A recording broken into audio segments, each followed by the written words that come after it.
have known each other for, I think we're going on 18 to 20 years now, probably.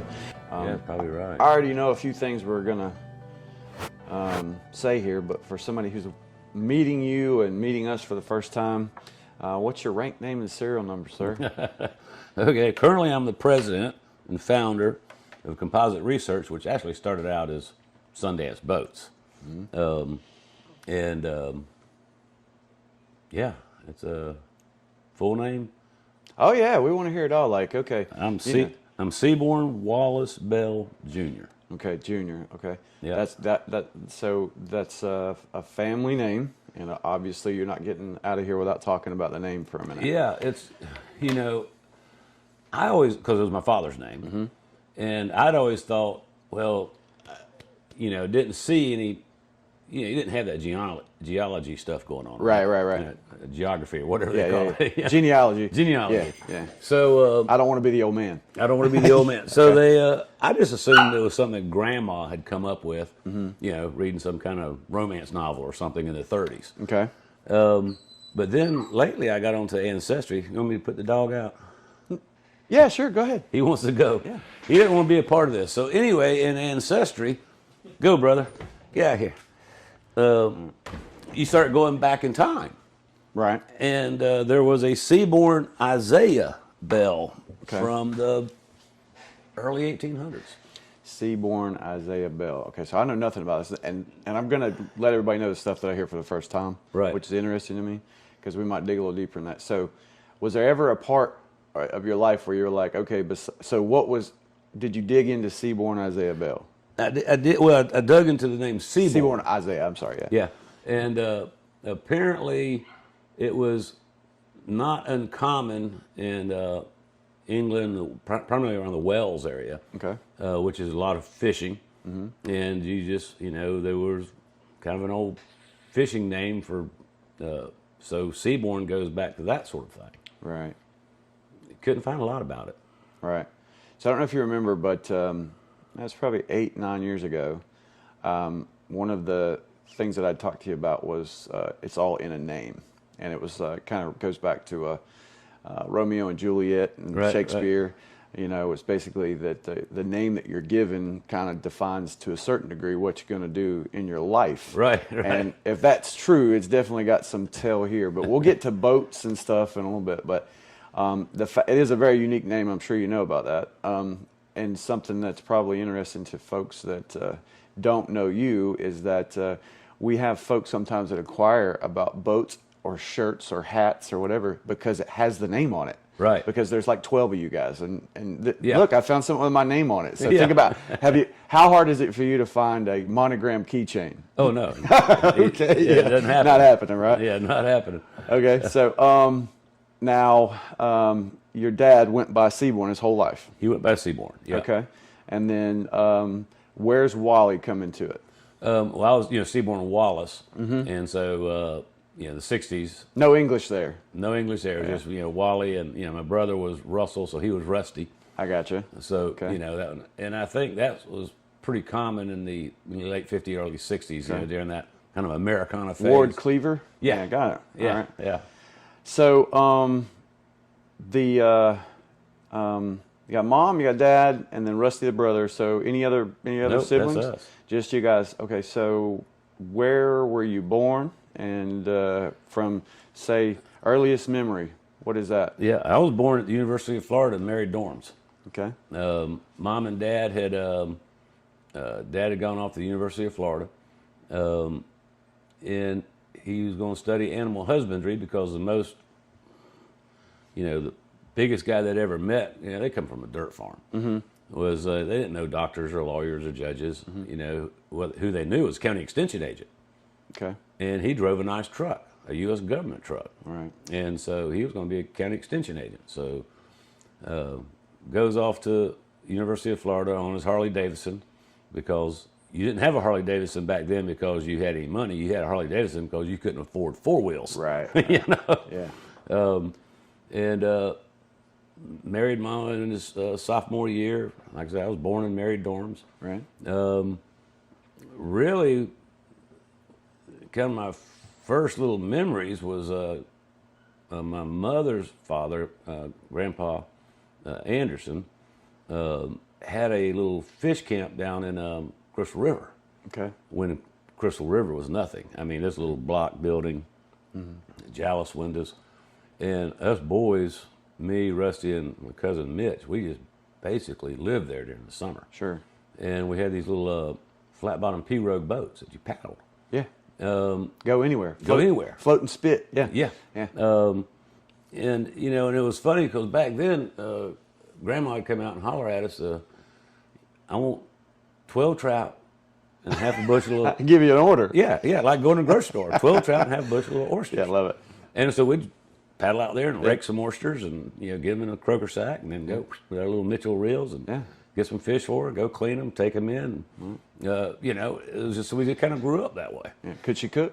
Oh, I was just thinking about it. I was like, man, I bet you guys ate great. All right, so the Rusty. old cat head biscuits. Oh, yeah. That's funny that you said it. My mother called him that too. So Rusty's the younger brother. Yes. Okay. Age is a separation between you guys? Just 2 years. 2 years. And my cousin Mitch was right in between us. Okay. So he's basically your brother too? yeah. Okay. And so me, Mitch, and Rusty, and we could cause trouble. I could see that, sure. Yeah. All right. You know, it's the kids sitting there with the BB gun, the cat's bleeding. How'd they know I did it? Yeah. All right. So, so you said you grew up kind of in a fishing and, you know, outdoors and a, you know, collecting from earth type mindset. You know, you probably didn't think about it then. You're probably just like, Grandma said, we got to go, you know, take care of this. This is what we do. Yeah. And it's fun. And, you know, there's always the challenge. You guys probably learned a lot about weather and patterns and, you know, where to be and when not to be. So of all that time, what is the memory that you keep going back to? It's you know, probably one of the neatest times when we were young was other than Crystal River, Dad was got into sailboats, and we had a 24-foot Morgan. It was a pretty quick boat, and you know, you look back now and you say, would I do this with kids? Mm-hmm. You know, it's not air conditioned, right? You know, there's no TV on it. There's no stereo. There's nothing. You got a radio direction finder for direction. No USB ports. No USB ports. No cup holders. No cup holders. Yeah, there wasn't a single cup holder on it. Right. And we would. You were the cup holder. Hold this. Yeah. That's right. We would take off from the Davis Island Yacht Club, which was basically a sailboat camp, and out under the Sunshine Bridge out of Tampa Bay and go south. Go to Anna Maria Island. The one I really remember was going to the Keys, pretty much sailing through a tropical depression, you know, radar and TV and all that was not like it is today. Sure. Right? You know, you might not have known, yeah. Yeah, well, you know, that whole satellite thing hadn't been invented. Yeah. So you're really dating yourself there. But so you really didn't have the forewarning about the, you know, major storms coming. And so we're in a sailboat. It's, you know, Mom and Dad and me and Rusty, and I'm probably 10, right? He's probably 8. And I mean, it's just lashing, you know, and you know, to the point where you're on a lifeline. Yeah. And selling the boat, and we find the Keys because we run her hard aground. And to the point where, you know, she's laid over a little bit. But the storm has passed and it's settling down, and at this point, Dad, he's dead. He's exhausted. Yeah. So they just go below. It's 3 a.m. and mine and Rusty's job, we lined up 2 winch handles on a far-off light. Okay. And we were to wake them up if we moved off of that light, which means we're adrift. Drift, right. You know, we had anchors out. Sure. But so Rusty sat there asleep, and his job was to kick me, and I was to watch those 2 winch handles. And if I went to sleep, he kicked me. And next morning, we had figured out we had a small hole. Oh, God, yeah. Yeah, so that had to be fixed. Didn't know where we were. And the boat was made out of what? A fiberglass. Wow. And RDF, the best you could do was just pick up a radio signal and you had the needle, right? Sure. And you put that on a map and you drew a line to it, and you get the three of them. Right. You get three positions. Sure. And you triangulate you down to, okay, I'm within this 30 or square mile area. Right. Artillery works the same way. Okay. Yeah, right. Yeah. So anyway, Dad gets we got a dinghy, a little Boston Whaler Squall, 13 foot. And it has a little sail. So he hoists a little gaff rig sail on that, takes off to go see who's around. And goes right around this little island. And right shortly, he comes right back. And he said, there's an old crabber living in a houseboat around there. His name is Whiskey Tom. I remember that, Whiskey Tom. And you can't make that up. you can't make that up. Yeah. And he's and we're like one island east of Marathon. Oh, okay, great. Yeah. So great, Marathon. There's Yeah. we can make it there. Sure. So we finally break loose and get to a little harbor and a marina and all that kind of stuff. A pretty exciting little adventure. All right. It's probably constitute child abuse today or child endangerment. Yes. Yeah, 10-year-old, 8-year-old on a 24-foot sailboat with no other hardly any gear. Wait, any life jackets? Yeah, what do you have? You got the little horseshoe one on the side that you throw, right? Yeah. I mean, we were on the swim team. I mean, Yeah. you just throw us in the water. We actually, one time we were sailing through Boca Grande Pass and it was going to turn south, and we were fussing, me and Rusty and Mitch. We did not want to be on the boat. There were some other adults. It was boring. We didn't want to do it. We want to be on the beach. And we're in the middle of Boca Grande Pass, and we said, we don't want to do this. Dad's like, just swim over there. We'll pick you up this afternoon. We peel off the boat, swim to whatever island it was, play all day. We got literally nothing on but a Speedo. Right. No sunscreen, no towel, no water, nothing. In the water we go, swim over there. 3 or 4 hours later, they come back. We swim out. They pick us up on the boat. Yeah. Thinking about that now, you'd probably end up on some news report. Yeah. You know what I mean? Well, then you look at it later and you go, that's probably about heavily shark-infested water as you could have because it's tarpon. Sure. Right? Yeah. So anyway, I do remember that. We were young. We were little kids. Now, you told me once about the sheriff and a sailboat and a bridge somewhere in Tampa where you guys were. That was actually in Jacksonville. Okay. And we had the Hobie Cat. And we were teenagers at this point, and had moved to Jacksonville. Didn't have the Morgan anymore, but we had the Hobie Cat. And it was a 16-foot, and it was the first model that came out with a jib. So it was a really quick boat. But we lived up Julington Creek. And back then, the bridge over Julington Creek was a low bridge, probably 10 foot maybe. So we would knock the boat down and then paddle it under the bridge. Right. And then Sails down, mast down. Mast down. Mast down, yeah. So we just flop it on its side. So the mast was, laying level with the water. So you have one of the pontoons on the water and the other one up in the air. Sure.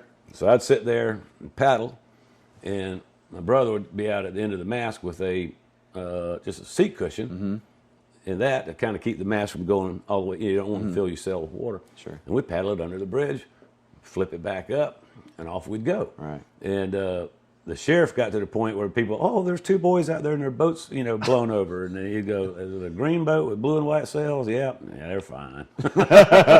That's Wally and Rusty. Yeah.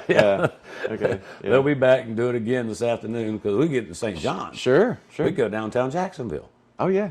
It was a different way to commute, different way to go have fun, right? So, all right. So clearly there's no non-history of water, boats, and some variant in every facet of your life. We just always grew up on the water. Right. So, we talked about, everything under the sun for many years, but I don't know if I ever asked you this. What did you want to be? What did you think you were going to be? As a kid, I just, professional ball player. But as I got older into his teenage years, I'd watched my dad start several businesses, and it just intrigued me to own your own business. Sure. And And so I always thought, well, I don't know what I'm going to do, but whatever I'm doing, I'm going to do it on my own. Gotcha. And actually, when I went to college, I finally got the University of Georgia, and basically a repeat performance of my dad. I ended up, married in my freshman year. So we're both, don't have money, working all kinds of jobs, and I'm taking every business class I can take, making sure that I always changed majors right before I completed my requirements. Right. So I just went through every discipline basically until they finally figured out that I had way too many hours, and they kind of said, You're graduating. you've graduated, Yeah. pick a degree, you're done. Gotcha. Hey, I think his exact words, we welcome you back as a graduate student if you so choose. Got it. And so the actual degree from the University of Georgia that you selected over many options was what? A finance. Okay, got it. Yeah. All right. So, and we've shared a million stories about mindsets and money and that kind of thing, and the college life. So you're in college for how many years? You just said 6. it. But, so 6 years. So in those 6 years, aside from the normal college things, anything memorable there that was either related to boating or anything that was kind of like anything that stood out that was like, this is a defining moment in my life right here? Well, it wasn't relating to boats. I still had my pirogue, and my uncle had borrowed it and did not tie it to the top of the car very well, and it blew off and was destroyed. Okay. So at that point, I was in college. My tool set consisted of a hammer. I think my only electric tool was a jigsaw. Okay. And I built a pirogue on my front porch of the little duplex I was living Okay. in. And finished it. It was a nice little boat. Really had struggled with the breast hook. All I had was a jigsaw. I did have one old hand plane that was left over from high school. But yeah, I built So completely out of wood. yeah. Completely out of wood. So backing up. No Burning Man influence going on over there. No, Okay. it was just, we need an outdoor shower. And first thing you do is you go online and $1,000? You're crazy, $1,000. It's just a copper pipe and a faucet. Yeah. And I started going on it, and then I started thinking steampunk. Yeah. And I'm thinking, okay, well, it really needs to have a temperature and a pressure gauge. Yeah. And the gauge works. Now, thank you for making it tall guy approved. Yeah.